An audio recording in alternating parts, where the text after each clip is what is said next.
Hello friends, welcome to the new episode of my channel. আমি Prince এবং এই ভিডিওতে কথা বলবো বেশ কয়েকটা লেটেস্ট আপডেট নিয়ে। একদম প্রথমে যেটা নিয়ে কথা বলবো সেটা হচ্ছে বিজয় দেবরাকোন্ডার আপকামিং সিনেমা নিয়ে।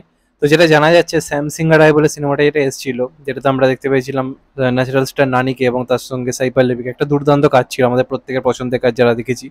তো সেটারই যিনি ডাইরেক্টর ছিলেন, তো ওনার সঙ্গেই কিন্তু আপকামিং কাজ হতে চলেছে বিজয় দেবরাকোন্ডার, এবং বিজয় দেবরাকোন্ডার একটা ভালো কামব্যাক দরকার রয়েছে এবং তার জন্য দরকার ভালো স্ক্রিপ্ট।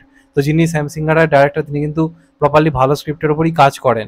এবং এই সিনেমাতেই কিন্তু আমরা বিজয় দেবরাকোন্ডার বিপরীতে সাই পল্লবীকে দেখতে পাবো, এবং এটা একটা পিওর রোমান্টিক মুভি হতে চলেছে। তো দেখা যাক শেষ পর্যন্ত কেমন হয়। এই জুড়িটাকে দেখার জন্য আমি তো খুবই এক্সাইটেড। সাই পল্লবী মানে এটুকু শিওর যে স্ক্রিপ্ট খুব একটা উল্টোপাল্টা হবে না। সাই পল্লবী খুব বেছে বেছে স্ক্রিপ্ট চুজ করে।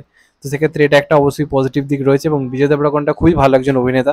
তো আশা থাকবে দুজন মিলে একটা দুর্দান্ত কামব্যাক ঘটাবে। বিজয় দেবরাকোন্ডার জন্য একটা ভালো কামব্যাক অবশ্যই কিন্তু দরকার এই মুহূর্তে দাঁড়িয়ে। নেক্সট যেটা নিয়ে কথা বলবো সেটা হচ্ছে সাইফ আলী খান এবং ববি দেওলের যে আপকামিং সিনেমাটা হওয়ার কথা হচ্ছে, যেটা প্রিয়দর্শন আর কি ডাইরেক্ট করছে। একটা অন্ধ লোকের অন্ধ একটা চরিত্রকে নিয়ে একটা থ্রিলার মুভি। এখন যেটা জানা যাচ্ছে, এটা কিন্তু অরিজিনাল গল্পের উপর কাজ হচ্ছে না, এটা একটা রিমেক মুভি হচ্ছে।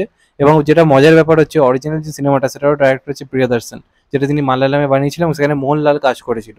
তো এটাতে তো অবাক হবার কিছু নেই, এর আগেও প্রিয়দর্শন তার নিজের সিনেমার রিমেক বলিউডে আর কি বানিয়েছে, এবং সেটাকে তিনি অনেক ভালোভাবে বানিয়েছেন বলিউডে। তো ওটা কোনো প্রবলেমের কারণ নয়, প্রিয়দর্শন এটা বহুবার করে এসেছেন, এবং ওনার প্রতি একটা ভরসা রয়েছে যে উনি এই দুই ভালো অভিনেতাকে নিয়ে, সাইফ আলী খান এবং ববি দেওলকে নিয়ে তাদের একটা ভালো কামব্যাক অবশ্যই করাবেন। কারণ আমরা দেখেছিলাম ঢোল বলে উনি একটা সিনেমা বানিয়েছিলেন, যেখানে ছিল হচ্ছে তুষার কাপুর, কুনাল খেমু, তারপর ধরুন সলমান জোশী, রাজপাল যাদব, এদেরকে দিয়ে সিনেমা হিট করে দিয়েছিল।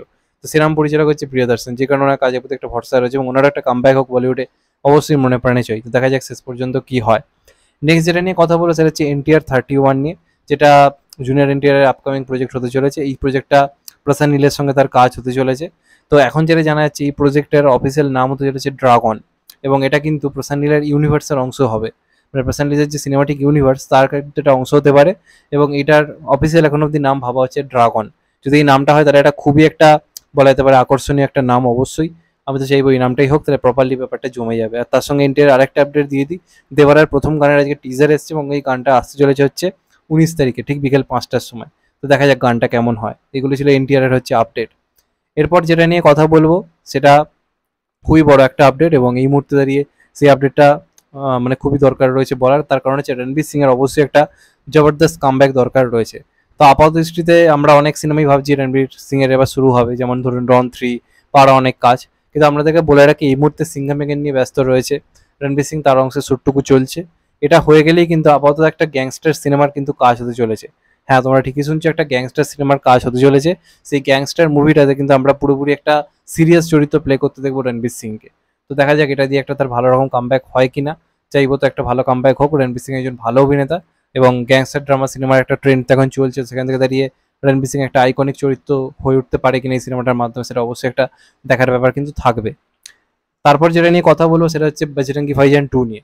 বজরঙ্গি ভাইজান 2 সংক্রান্ত যে আপডেটটা, সেটা যদি সত্যি হয়ে থাকে, যেটা আমি বলছি, তাহলে আমি প্রচন্ড প্রচন্ড পরিমাণে খুশি। তার কারণ হচ্ছে, ইতিমধ্যে এটা যিনি রাইটার KB বিজয়েন্দ্র প্রসাদ, SS রাজামৌলির বাবা, যিনি বজরঙ্গি ভাইজান 1 লিখেছিলেন, তার সঙ্গে নাকি এক প্রস্ত মিটিং হয়েছে ডাইরেক্টর কবির খানের। এবং কবির খান আমরা জানি বজরঙ্গি ভাইজান কি লেভেলের ডাইরেকশন দিয়েছিল, এবং আমার খুব পছন্দের একজন ডাইরেক্টর। তার ইতিমধ্যে কামব্যাক ঘটতে চলেছে চান্দু চ্যাম্পিয়নের মাধ্যমে, যেটারও কালকে ট্রেলার আসতে চলেছে খুব সম্ভবত, কখন টাইম এখনো জানানো হয়নি। তো এখনো পর্যন্ত যেরকম কথাবার্তা চলছে, সবকিছু ঠিক থাকে, স্ক্রিপ্টের কাজ তো পুরো ফাইনাল হয়ে গেছে। KB বিজেন্দ্র প্রসাদ এবং সলমান খানের প্রথম পছন্দ কিন্তু কবির খানই। অর্থাৎ এটুকু যেটুকু জানা যাচ্ছে, সবকিছু ঠিক থাকে, তাহলে কিন্তু বজরঙ্গি ভাইজান 2 পুরোপুরি ডাইরেক্ট করার জন্য দায়িত্ব কিন্তু দেওয়া হতে পারে এখনো পর্যন্ত কবির খানকে। এবার দেখা যাক শেষ পর্যন্ত এটা হয় কিনা, তাহলে অনেকদিন পর আবার আমরা সলমান খানকে কবির খানের ডাইরেকশনে দেখতে পাবো। কবির খানই একমাত্র ডাইরেক্টর যে সলমান খানকে প্রপারলি অভিনেতা হিসেবে একটা কামব্যাক ঘটিয়েছিল মাস অ্যাপিলের পরবর্তীতে বলা যেতে পারে, যেখানে একজন অভিনেতা সলমান খানকে আমরা আবিষ্কার করেছিলাম, সেটা ছিল বজরঙ্গি ভাইজান। তো আমি তো চাইবো অবশ্যই এই ডুয়োটা ফিরুক। তো দেখা যাক শেষ পর্যন্ত কি হয়। যদি এটা হয়, আমার থেকে খুশি খুব কমজনই হবে। এটা হোক, আমিও চাই মন থেকে। আর লাস্ট যেটা নিয়ে কথা বলবো সেটা হচ্ছে, জিদ্দা নিজের হিন্দি চ্যানেল খুলে ফেলেছে, এবং এখানে বলা যেতে পারে জিদ্দা বিরাট বড় একটা মাথা কাটিয়েছে।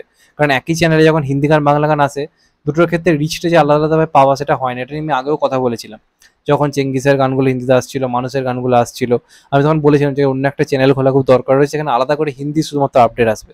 তো আজকে অফিসিয়ালি জিদ্দার হিন্দি চ্যানেল আজকে লঞ্চ হয়েছে। চ্যানেলটার নাম হচ্ছে গ্রাসরুট মিউজিক, এবং সেখানে কিন্তু সমস্ত রকম হিন্দি কন্টেন্টগুলো আসবে, এবং এটার মাধ্যমে একটা জিনিস বোঝা যাচ্ছে যে বুমেরাংও কিন্তু প্যান ইন্ডিয়া রিলিজে তারা একদম কনফার্ম করছে। আমি অনেক আগেও বলেও ছিলাম, এবার এই চ্যানেলটা হওয়ার মাধ্যমে এটুকু তো শিওর বুমেরাংয়ের তারা প্রমোশনটা আরও জোরদার করছে। অন্য একটা চ্যানেলে তারা বুমেরাং টাইটেল ট্র্যাক হিন্দিতে বা অদ্বিতীয় গানগুলো হিন্দিতে বা বুমেরাং টিজার এগুলো তারা হিন্দিতে আনার প্ল্যান করছে। তো এটুকু শিওর যে বুমেরাংও কিন্তু প্যান ইন্ডিয়া রিলিজের দিকে আই থিঙ্ক এগোচ্ছে, তো দেখা যাক কি হয়। তো জিদ্দার এই চ্যানেলটার জন্য অনেক অনেক শুভকামনা রইল, চ্যানেলটা অনেক বড় হোক এবং হিন্দিতে যে কন্টেন্টগুলো সেগুলোর জনপ্রিয়তা খুব ভালো হোক এবং লোকেই চ্যানেলটাকে চিনুক, এবং এটাই কিন্তু হিসাব মতো বাংলার প্রথম প্যান ইন্ডিয়া চ্যানেল সম্ভবত হচ্ছে। প্রথম বলবো না, কারণ এসবিএফ ভারত বলে একটা চ্যানেল অলরেডি রয়েছে, তারপর বলাতে পারে এটাই একটা চ্যানেল যেখানে কিন্তু আমরা হিন্দিতে হয়তো কন্টেন্ট পেতে চলেছি, কোনো বাংলা সুপারস্টারের প্রোডাকশন হাউসের একটা নিজস্ব চ্যানেল যেটা হিন্দি কন্টেন্ট আনছে। তো দেখা যাক শেষ পর্যন্ত কি হয়। বুমেরাংয়ের জন্য অনেক অনেক শুভকামনা তো আমার তরফ থেকে রয়েছে। এইগুলোই ছিল আজকের আপডেট। তো চ্যানেলটা নতুন হলে চ্যানেলটা সাবস্ক্রাইব করে দিও and get the bell icon. ভালো থেকো সবাই, টেক কেয়ার, নমস্কার, আবার দেখা হবে এখন। তো বাই, সবাই ভালো থেকো, সুস্থ থেকো, নমস্কার, টেক কেয়ার, আবার দেখা হবে।